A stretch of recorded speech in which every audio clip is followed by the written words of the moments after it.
paboritong bagay tungkol sa pagiging ama? Kapag ang mga anak ko ay nasa labas at naghihintay sa akin na umuwi galing trabaho, at tuwing bumababa ako ng sasakyan, sumisigaw sila, "Daddy, Daddy, Daddy." Isang batang ama, sa kasamaang palad, ay hindi na makakauwi sa kanyang pamilya dahil siya ay binaril at napatay sa isang parking lot ng Target matapos ang isang alitan tungkol sa paradahan. Nababaliw na ba ang mundo? Susuriin natin ang alam natin tungkol sa malalang kasong ito at ang patuloy na investigasyon ng mga pulis. At ang pinakamahalagang tanong, bakit ito nangyari? Maligayang pagdating sa sidebar inihahatid ng Law and Crime. Ako si Jesse Weber. Sa totoo lang, sinusubaybayan na namin ang kwentong ito mula pa sa simula. Kung may mga bagong update patungkol dito, patuloy naming susubukan na ihatid ang mga ito sa inyo. At isa sa mga dahilan kung bakit namin nagagawa ito ay dahil sa suporta na natatanggap namin mula kina Morgan & Morgan ang aming sponsor. Ang pinakamalaking personal injury law firm sa Amerika na may mahigit 1,000 abogado ay nakabawi ng 25 bilyon para sa higit 500,000 kliyente. Kamakailan, may kliyente sa Florida na nakatanggap ng 12 milyon kahit 350,000 lang ang alok ng insurance. Sa Pennsylvania, may kliyenteng binigyan ng 26 milyon sa 40x mas malaki kaysa alok ng insurance. Sa Morgan & Morgan, mas pinadali nila ang paglaban para sa nararapat sa'yo. Pwede kang mag-claim gamit ang telepono, kaya kung nasugatan ka, magsimula sa 4dpeople.com/LC sidebar. I-click ang link sa ibaba o iscan ang QR code sa screen. Gusto naming pag-usapan si Senseless, isang asawa. Isang ama ng 3 ang binaril sa isang parking lot ng Target store sa Savannah, Georgia, nung nakaraang weekend matapos ang umano'y pagtatalo tungkol sa parking space. Pinag-uusapan natin dito ay isang away dahil sa parking space ayon sa mga ulat. Nagbago ang isang normal na linggo ng hapon at naging bangungot dahil sa pamamaril, kaya binakura ng pulisya ang parking lot at inaresto ang suspect. Pinag-uusapan natin ang pagkamatay ni Mateo Triwick, 33 na nagtatrabaho sa Vaden Automotive sa Savannah. Nasa parking lot siya ng Target nang umano'y nagkaroon siya ng alitan sa isa pang lalaki, 30 anyos na si Tyler Edward Lin. Ang insidenteng iyon ay nauwi sa putukan at si Mateo ay natagpo ang duguan sa lupa. Noong linggo, Enero 4, bandang 4:00 ng hapon, nagsimula nang dumating ang mga tawag. Nag-tweet ang Savannah Police na tumutugon sila sa pamamaril at nagbigay ng impormasyon. Ayon sa Southern Police District, tumugon sila sa 14,000 block ng Apricorn. Pagdating nila, natagpuan nila ang isang lalaking nasa hustong gulang na may tama ng bala. Dinala siya sa ospital, ngunit binawian ng buhay dahil sa kanyang mga sugat. Isang lalaking suspek ang inaresto. Tumawag sa 900 at 12,200 at 34,220 o gamitin ang app kung may impormasyon ka. Agad na gawin. Iniulat ng WSAV na ang suspect na si Lin ay nanatili sa lugar ng insidente at naaresto, isang mahalagang detalye kung totoo. Ayon sa record ng korte ng Chatham County, siya ay kinasuhan ng aggravated assault at pagpatay. Ayon sa tagapagsalita ng Fort Stewart sa WSAV, si Lin ay nasa hukbong sandatahan mula Agosto 2015 hanggang Oktubre 2023. Ngayon, iniulat na siya ay nakatalaga sa Hunter Army Airfield sa kalapit na Hinesville, Georgia, at nagtrabaho bilang tagapag-ayos ng unmanned aircraft systems sa huling 2 taon ng kanyang karera sa hukbong sandatahan. Espesyalista ang ranggo niya ayon sa WSAV, ngunit hindi siya kailanman na-deploy. Ang mga opisyal ng hukbong sandatahan, bagamat hindi nila masabi sa media kung anong uri ng discharge ang natanggap niya nang umalis siya sa hukbo, kung ito ba ay honorable o iba pa. Kaya't kailangang suriin ang tanong na yan. Pero narito ang alkalde ng lungsod, si Van Johnson, na nagbigay ng kaunting paliwanag tungkol dito at nagbahagi ng pahayag. Ngayon, ang ating komunidad ay niyanig ng isang malagim na insidente ng karahasan sa isang lugar kung saan dapat ligtas ang mga tao. Paradahan sa Target sa Abercorn Street, tinugunan ng Savannah Police Department ang ulat ng pamamaril dahil sa pagtatalo sa paradahan. Isang lalaking adulto ang namatay sa tinamong sugat. Nasa kustodya na ang suspek at nagpapatuloy ang investigasyon. Nakikiramay kami sa pamilya at mahal sa buhay ng biktima. Walang dahilan, kahit pagtatalo sa paradahan para mawalan ng buhay ang sinuman. Ipinapakita ng ganitong walang saysay na karahasan ang araw-araw na sakit ng mga pamilya sa lungsod at ang halaga ng pagtutulungan para mabawasan ang karahasang may baril at mapalakas ang kaligtasan ng komunidad. Nagpatuloy si Johnson. Paalala ang trahedyang ito na dapat nating pag-ibayuhin ang pagpigil sa karahasan, pagresolba ng alitan, at suporta sa serbisyong pangkomunidad. Igalang natin ang buhay na nawala ngayon sa pamamagitan ng pagtatalaga sa mas ligtas at mas mahabaging Savannah Police. Kaunti lang ang inilabas nilang detalye tungkol sa pamamaril, ang mga pangyayari sa pamamaril, ang takbo ng oras, at ang mga kaganapan. Maliban na lang sa sinabi nila, si Mateo Triwick ay agad dinala sa ospital. Dito siya namatay. Pero masasabi ko na ang komunidad sa paligid ng Savannah ay naging abala sa balitang ito. Madalas natin itong makita online. Halimbawa, may nagpost dun sa Reddit nung linggo na umano'y nakita niya ang insidente. Nililinaw naming ito ay base lang sa sinabi niya. Wala pang kumpirmadong detalye mula sa mga autoridad, ngunit ang user ay nagsulat sa pamagat na barilan sa Target Southside, maraming pulis sa lugar. Isang lalaki ang binaril ng 3 beses sa dibdib. Kasama niya ang anak niyang babae na nagmamakaawa habang siya ay dumudugo sa lupa. Yung lalaking bumaril sa kanya, tinanggal lang ang magasin ng baril, inilagay sa sasakyan, at tumayo sa gilid habang hinihintay ang pulis. Iwasan ang lugar. Kailangan ko ng inumin. Isa pang gumagamit sa mga komento ang naglinaw na si Micaela, asawa ni Mateo at hindi isa sa kanyang mga anak, ang nagtangkang iligtas siya. Ayon sa taong iyon, nasa kotse ang 3 anak ng mag-asawa, ngunit hindi pa ito kinukumpirma ng pulisya. Kung totoo ito, talagang nakakatakot at nakakakilabot. Pero may isa pang tao online na sinasabing kilala niya ang suspek o may alam tungkol sa kanya, nagsulat siya. Madalas ikwento ni Lynn ang pagputol ng daan at biglang preno sa harap ng iba sa trapiko. Sinundan at minsan pa ay hinarap niya pisikal ang mga nakainis sa kanya habang nagmamaneho. Alam ko na bangga niya ang sasakyan habang galit at nag-report siya sa pulisya pagkatapos, kaya hindi siya ang nagsimula ng gulo. May dati rin siyang history ng karahasan kahit hindi sa kalsada. Lalabas din ang lahat ng ito, naway ipahinga ng Diyos ang kaluluwa ng biktima at ipagdasal ang mga naiwan sa likod ng krimeng ito. Muli, hindi pa opisyal na kinukumpirma ng pulisya ng Savannah ang alinman sa impormasyong ito. Hindi pa rin natin alam kung na-interview na ng pulisya ang taong ito o ang mga taong ito. Pero kung totoo ito, isa itong nakakaintrigang pananaw. At kung totoo nga, sasabihin ko rin, sa mga ganitong uri ng kaso na minsan ang ebidensya ng mga nakaraang insidente, mga di umano'y agresibong pag-uugali noon ay maaaring gamitin para ipakita ang isang pattern, para ipaliwanag kung ano ang nangyari dito ngayon. Dapat ko ring sabihin, sa totoo lang, hindi kami nakahanap ng iba pang court records na may kaugnayan kay Lynn sa online records ng Chatham County. Muli, limitado ang alam natin pero ito ang tiyak nating nalalaman. Ang employer ni Mateo, yung Vaden Nissan ng Savannah, pati na rin ang Vaden Automotive ay maaaring may ilang dealership. Sila ang unang nagpakilala sa kanya bilang biktima, nagpost ng larawan ng pamilya at nagsabing, "Wasak ang aming puso sa pagkawala ni Mateo Triwick. Mahalagang miyembro si Mateo ng pamilya Baden sa loob ng maraming taon. Kasama sa aming dasal at isip ang kanyang asawa, mga anak, at malalapit sa kanya sa mahirap na panahong ito. Humihiling kami ng privacy para sa pamilya at team habang nagdadalamhati kami sa trahedyang ito.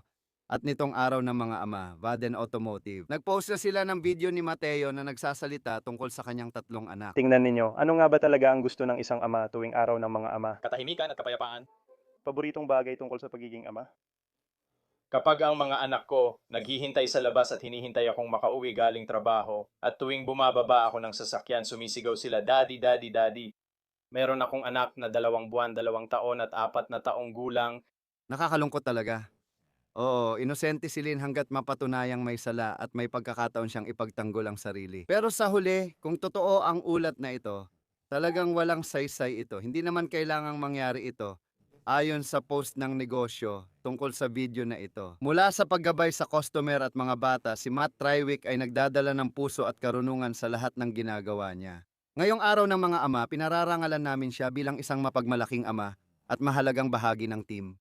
Noong 2021 nag-post ang dealership ng litrato ni Matthew na masaya at may hawak na cake na may nakasulat na 62.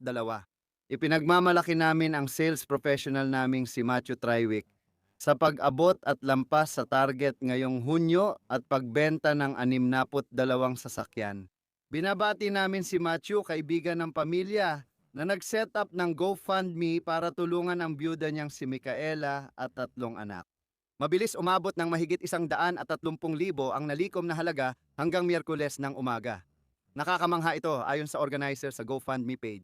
Salamat sa lahat ng nag-donate at nagbahagi hanggang ngayon. Ang malaking suporta sa nakaraang 24 na oras ay nagbalik ng tiwala ko sa sangkatauhan matapos ang isang trahedya. Si Micaela ay may hukbo ng pinalawak na pamilya at mga kaibigan na sumusuporta sa kanya sa araw-araw na gawain, mga bata at mahahalagang pangangailangan at pagkain. Ipapaalam namin sa inyo ang iba pang kailangan kapag lumitaw ito.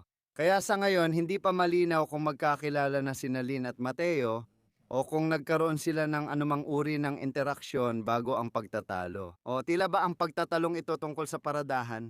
Ayon sa mga rekord ng korte, mukhang nakakulong si Lynn ng walang piyansa at ang kanyang unang pagharap sa korte ay nakatakda sa Enero 29. Sana habang umuusad ang kaso makakuha tayo ng dagdag na impormasyon.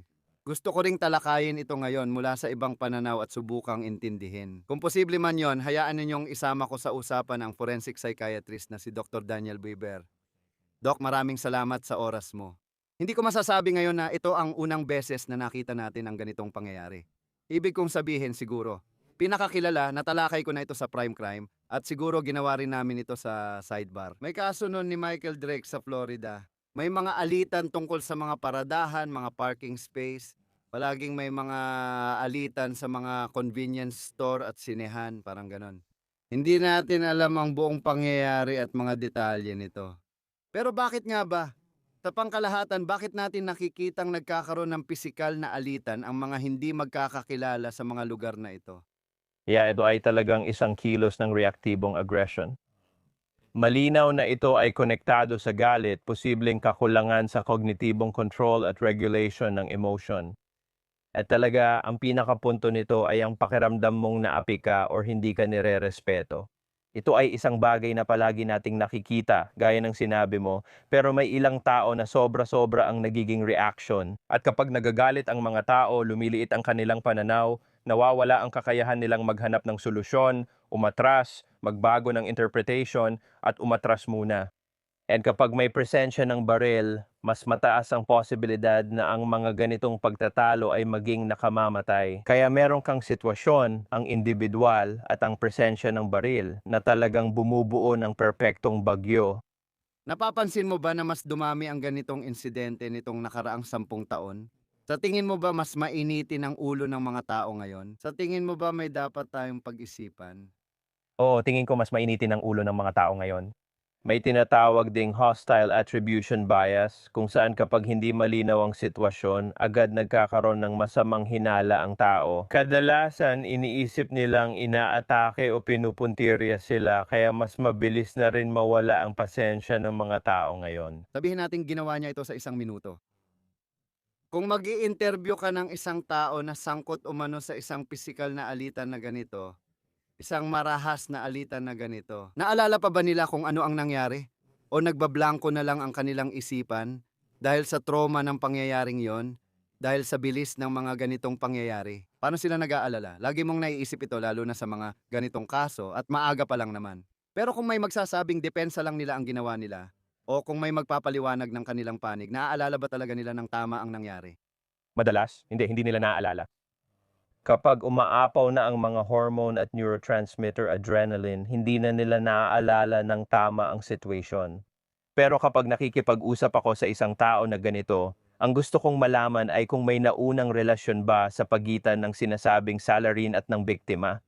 Nasa ilalim ba sila ng impluensya ng mga substansya? May dati ba silang kasaysayan ng karahasan or na-diagnose ng sakit sa pag-iisip? Ito ang mga tanong na nais kong malinawan. Tungkol kay Lynn, napag-usapan na natin dati ang tungkol sa kanyang military background. May isang tao raw na nagsasabing nasaksihan nila ang nangyari. Sinasabi raw na agad na tinanggal ni Lynn ang magasin mula sa baril at inilagay ito sa kotse. Hindi natin alam kung totoo yon, pero kung totoo nga, mukhang procedural talaga. Interesanting reflex mula sa military. Mapapaisip ka, military training ba yon? Ano masasabi mo? Sabi pa, nanatili siya sa pinangyarihan. Military training ay risk factor. Sa tingin ko, hindi siya na-deploy pero maaring mali ako. Hindi siya na-deploy siya. Sa tingin ko, mula sa training, talagang layunin naman ng military training iyon, di ba? Kapag matindi ang stress ng tao, bumabalik sila sa kanilang training at proseso. Kaya parang proseso ang naging reaction niya kung iisipin mo.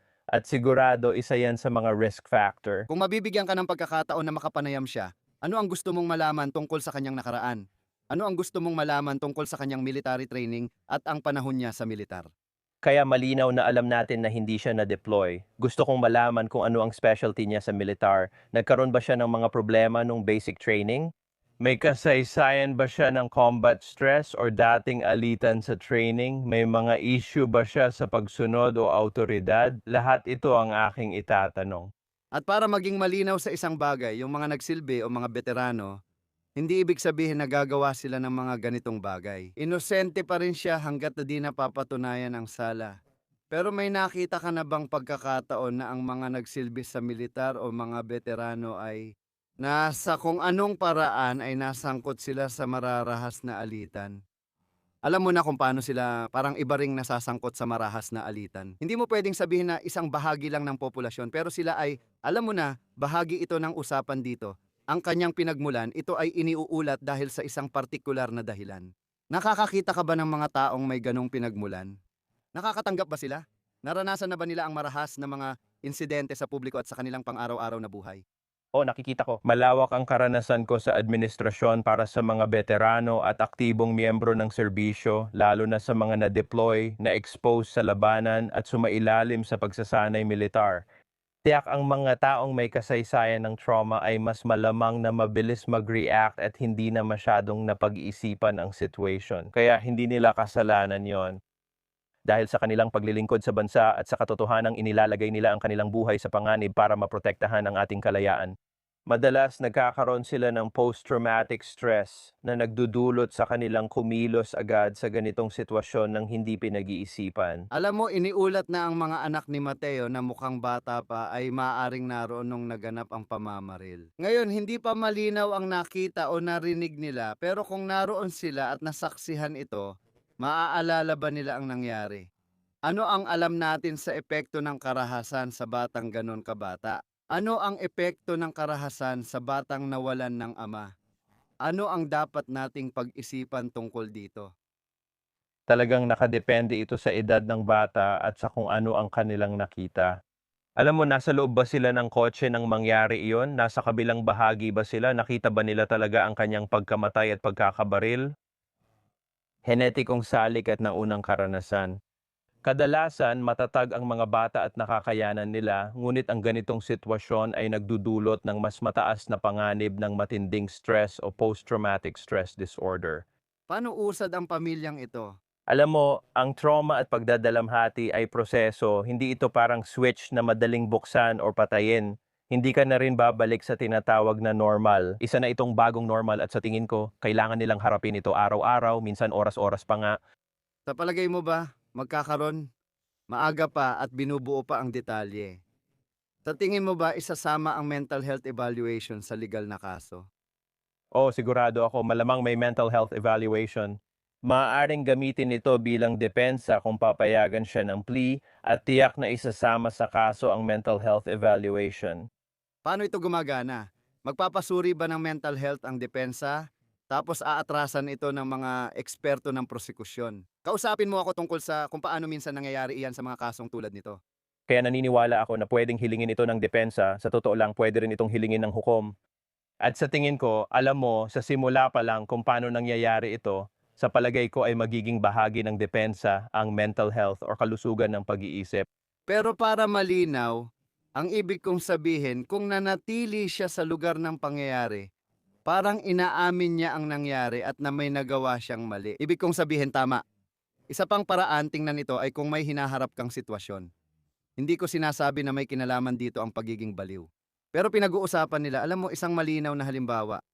May isang taong gumawa ng krimen at nanatili ron dahil hindi niya alam ang nangyari pero mukhang hindi ito ang kaso dito. Kung ang tao ay nanatili sa lugar ng insidente, mas nagiging komplikado ang mental health defense sa ganitong sitwasyon. Tama?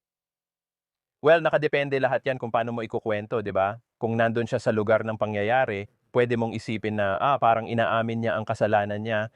Pero pwede mo ring sabihin na kung tumakas siya sa lugar ng pangyayari, parang inaamin din niya ang kasalanan niya. Nakadepende talaga yan kung paano mo titingnan ang parehong mga pangyayari at kung paano mo ikukwento ang istorya. Nakakalungkot at nakakatakot talaga ang kasong ito. Trahedya. Sinusubukan kong intindihin ito siguro. Ang isang bagay na itatanong ko ay, at muli, hindi pa natin alam ang lahat ng detalye dito, hindi pa natin alam ang lahat ng mga pangyayari. Lagi namang may mga nasasangkot sa gulo.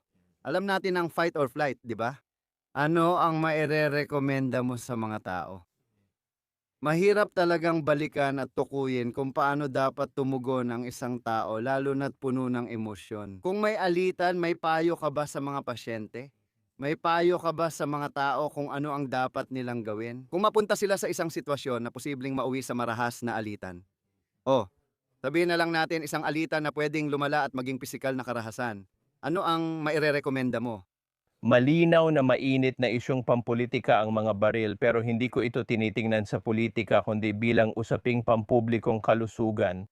Kapag may ganitong sitwasyon at kapag may baril ka sa bahay o sa sasakyan mo at may ganitong confrontation, mas mataas ang posibilidad na may mangyaring malubha o nakamamatay dahil lang sa presensya ng baril. Kapag kinausap mo ang mga tao at sinabi mong huwag gawing madali kunin ang baril nila, iyon ang pangunahing mensahe. Sabi nila parang nawawala na ang saysay ng baril, di ba? Gusto nilang laging handa ang baril para sa posibleng confrontation. Pero may mga tao talagang mas padalos-dalos, madaling mag-init ang ulo, hindi nag-iisip ng mabuti, at sila yung mga taong hindi dapat nagkakaroon ng baril. And ito ay isang bagay na madalas kong nakikita sa ospital kasama ng mga pasyente ko. May mga taong pumapasok na nasangkot sa isang confrontation o kaya naman ay pumapasok na may hawak na baril sa kanilang ulo. Kailangan naming kunin ang kanilang mga baril dahil hindi sila dapat may hawak nito. Kaya dapat tingnan ang ugali ng tao kung siya ba ay karapat dapat bigyan ng baril. Magkaroon ng baril dahil dapat may karapatan ang mga tao na magkaroon nito pero hindi lahat ay dapat magkaroon nito. Dr. Daniel Boyber, salamat sa oras mo. Pinahahalagahan ko ito, ikinagagalak ko. Iyan lang muna para sa inyo sa Sidebar. Salamat sa pagsama. Huwag kalimutang mag-subscribe sa YouTube, Apple Podcast, Spotify o saan mang podcast platform. Sundan ako sa X o Instagram. Ako si Jesse Weber hanggang sa muli.